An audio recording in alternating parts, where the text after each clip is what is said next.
Le président de la République, son Excellence M. Alassane Ouattara, a accordé 2 audiences ce mardi après-midi. Le chef de l'État a reçu M. Jacques Diouf qui quitte la FAO après 3 mandats à la tête de cette organisation. La seconde audience a été accordée au président de la commission de l'UEMOA. Compte rendu Viviane Aïma. 3 mandats à la tête de la FAO, le Fonds des Nations Unies pour l'alimentation et l'agriculture, le Sénégalais Jacques Diouf s'en va. Il est venu ce mardi après-midi remercier le président de la République Alassane Ouattara pour le soutien dont il a bénéficié auprès des autorités ivoiriennes tout au long de sa période à la tête de la FAO. Saisissant l'occasion, il a longuement échangé avec le président de la République sur la coopération entre la FAO et la Côte d'Ivoire, matérialisée par le financement il y a 4 ans par l'organisation de plusieurs secteurs d'activité touchant à l'alimentation et à l'agriculture ici en Côte d'Ivoire pour un montant total de 23 milliards de francs.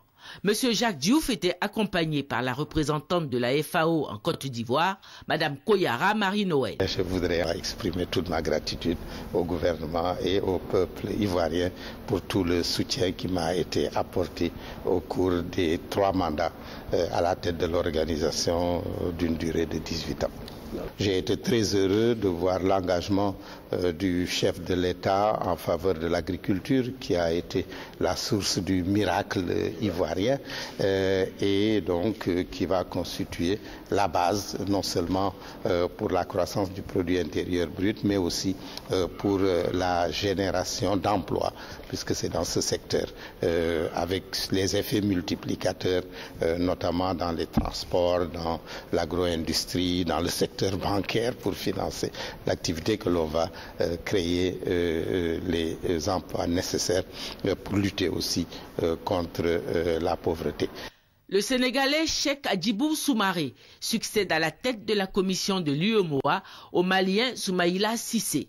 Cheikh Hadjibou Soumaré est venu ce mardi remercier le président de la République d'avoir soutenu sa candidature à ce poste. C'est toujours un honneur pour moi de venir le voir pour bénéficier de ses conseils et également bénéficier de son soutien. Ses conseils, si je dis ses conseils, c'est parce que c'est un homme qui a beaucoup fait pour notre union. Si notre union est ce qu'elle est aujourd'hui, c'est qu'il fait partie des premiers hommes qui se sont investis au plan économique et monétaire. Tout le monde le sait.